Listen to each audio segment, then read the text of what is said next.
had just given birth. And the first thing I heard wasn't congratulations. It was the door opening. Not softly, not carefully. Just opening like I wasn't even supposed to be there. I was still shaking. My body felt like it didn't belong to me yet. The hospital room smelled like antiseptic and blood, and something fragile I couldn't explain. And then he walked in. The Korean Mafia boss. The man who got me pregnant. The man who promised me I was safe. Jung Jun-sik didn't rush to my side. Didn't look at the baby. Didn't even ask if I was okay. He just stood there, staring at me like I had made a mistake. Like I was something inconvenient. Something temporary. I swallowed hard, my fingers tightening around the blanket. "You came," I said quietly. That was the first mistake. Because the way his jaw tightened, the way his eyes dropped, just for a second, to the child in my arms. I felt it. Something shift. Not anger. Not shock. Something colder. "I told you," he said slowly, his voice calm, too calm, not to make this complicated. My chest tightened. Complicated? I had just given birth to his child. My body still ached. My heart hadn't even caught up to what just happened. And he was talking like I'd broken a rule. "You disappeared," I whispered. "For 3 months. I didn't even know if you were alive." Silence. Heavy. Thick. Suffocating. Then he finally stepped closer. Not toward me. Toward the baby. And for 1 second, just one, his expression changed. Not soft. Not warm. But focused. Like he was trying to confirm something. Then it was gone. Just like that. "Whose is it?" he asked. The room went completely still. I thought I misheard him. I actually laughed. A weak, broken sound that didn't belong to me. "You can't be serious." But he didn't blink, didn't move, didn't react. And that's when it hit me. He wasn't asking out of confusion. He was asking because he had already decided the answer. "No," I said, shaking my head slowly. "No, don't do that. Don't stand there and act like you don't know what you did." His expression hardened, and then he did something I didn't expect. He reached into his pocket and pulled out an envelope. Thick, clean. Prepared. He dropped it on the table beside my bed. "I've handled everything," he said. "You'll be taken care of." Taken care of? My fingers trembled as I stared at the envelope. Money. Of course. That's what I was worth to him now. Money and silence. "You think this fixes it?" I asked. "No," he said. And that one word, it hit harder than anything else. Because he didn't even try to lie. "I think," he continued calmly, "this ends it." My heart cracked in a way I didn't know was possible. Not loudly, not dramatically. Just quietly breaking inside my chest. "You don't get to decide that," I said, my voice shaking now. "You don't get to walk in here after everything and just erase me." His eyes met mine, and for the first time, there was something there. Not love, not regret, something darker. "You were never part of my world," he said. And then he turned his back on me. Just like that. Like I didn't exist. Like the child in my arms didn't exist. Like none of it mattered. The door opened again, and before it closed behind him, he said one last thing. "Don't make me regret being generous." Then he was gone. I stared at the door long after he left. My body hurt. My chest felt hollow. My hands shook as I looked down at the baby in my arms. Our baby. The child he didn't even touch. And that's when I noticed it. Something small. Something he didn't see. Or maybe something he chose not to see. I slowly pulled the blanket back, just a little, and my breath caught. Because staring back at me was the one detail that could destroy everything he thought he knew. If you've ever been abandoned when you needed someone the most, stay with me, because what he didn't see that day is the reason he comes back. He didn't even look twice. That's what kept replaying in my head, over and over. The way Jang Chun-sik stood there, looked at my child, and still walked away like nothing connected him to us, like we were strangers, like I was lying. But he missed something so obvious that if he had just stayed 1 second longer, everything would have changed. I adjusted the blanket slowly, my hands still shaking. And there it was, clear as day, a small distinct mark on my baby's wrist. Not random, not common. I'd seen it before. On him. Same place. Same shape. A mark his people whispered about. A mark tied to his bloodline. Something no one outside his world would even understand. And somehow, he didn't see it. Or maybe he refused to. Tears burned my eyes, but I forced myself to breathe. Think, because something wasn't adding up. This wasn't just a man walking away from responsibility. This was a man avoiding something. Avoiding the truth. Avoiding me. And that scared me more than anything else. Because Chun-sik didn't avoid things. He destroyed them. Silence filled the room again. But this time, it wasn't empty. It was heavy with questions. Why would a man like him pretend not to recognize his own child? Why come all the way here, just to deny it? Why bring money? Like this was planned. My grip tightened around my baby. No, I whispered softly, this isn't over. Because I knew something now, something he didn't expect me to figure out so quickly. This wasn't about doubt. This wasn't about denial. This was about protection. But not for me. Not for the baby. For himself. Or worse. For something I didn't understand yet. And if I was right, then walking away today was the most dangerous thing he could have done. Because now, I wasn't just the woman he left behind. I was the woman holding the one truth.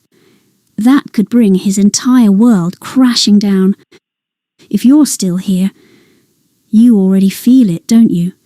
This wasn't rejection. It was something else.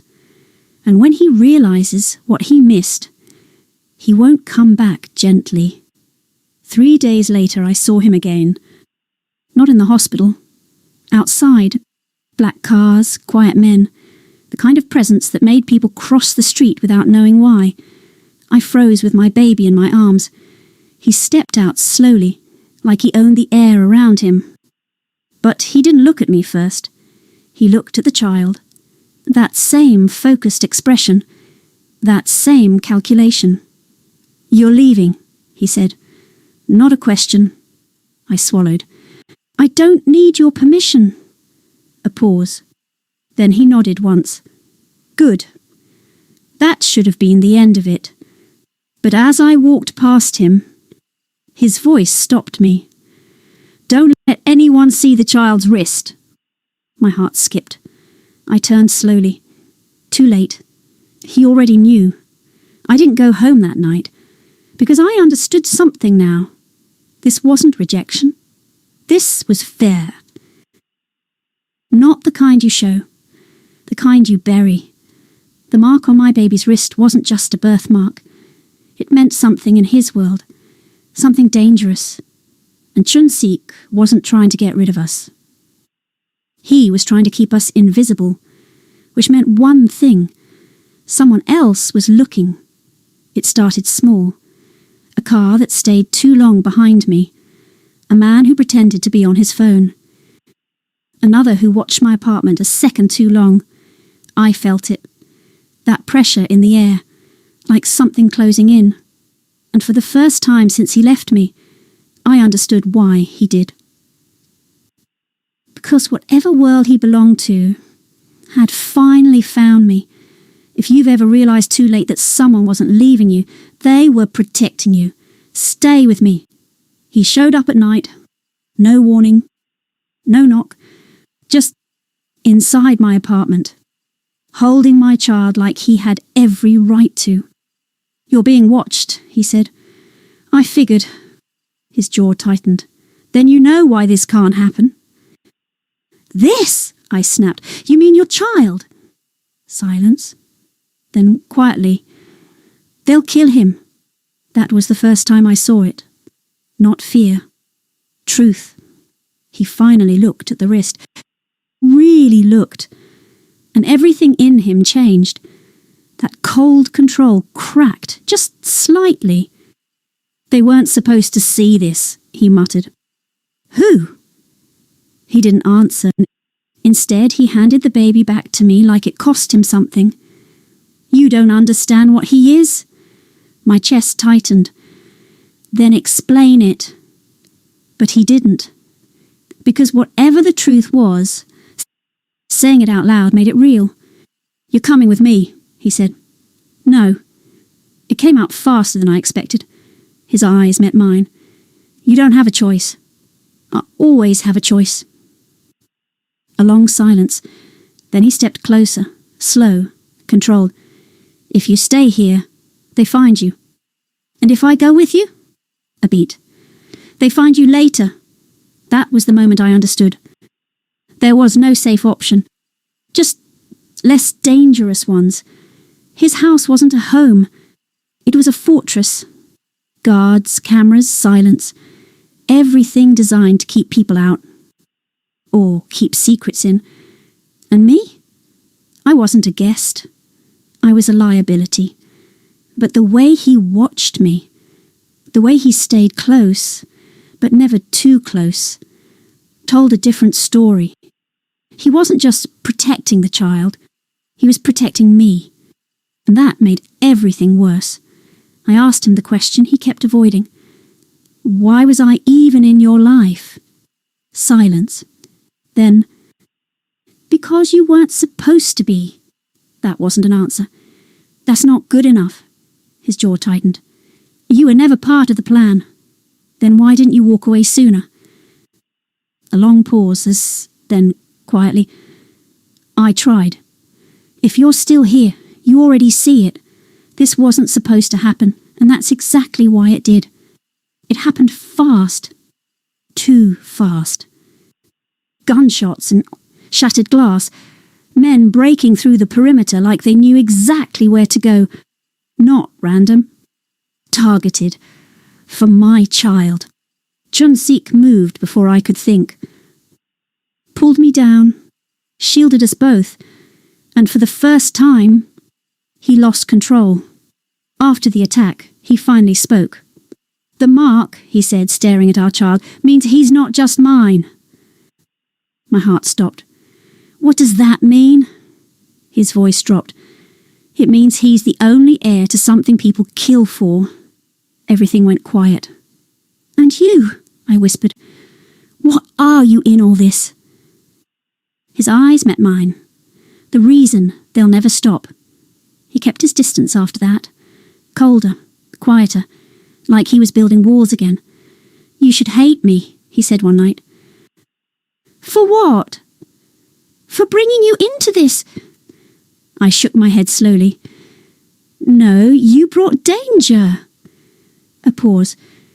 But you also stayed. That hit him harder than anything else. They're going to come again, he said. I know. And next time, I might not be able to stop it. Silence. Then I made my decision. I'm not running anymore. His eyes narrowed. You don't understand what that means. I do. A breath. It means I stop being your weakness and become your partner. That was the moment everything shifted. Not survival. War. Months later, I stood beside him. Not behind, not hidden. Beside him. The same man who walked out on me in that hospital. Now watched me like I was the one thing he couldn't afford to lose. They know who you are now, he said. I know. And you're not afraid. I looked at him, then at our child, then back at him. No, I said softly, because now they have to go through me first. For the first time, he smiled, not soft, not gentle, but proud and dangerous, because the woman he tried to erase was the same woman who became the reason his enemies started disappearing. If you made it this far, you weren't just listening, you felt it. Subscribe, because the next story might be worse than this one.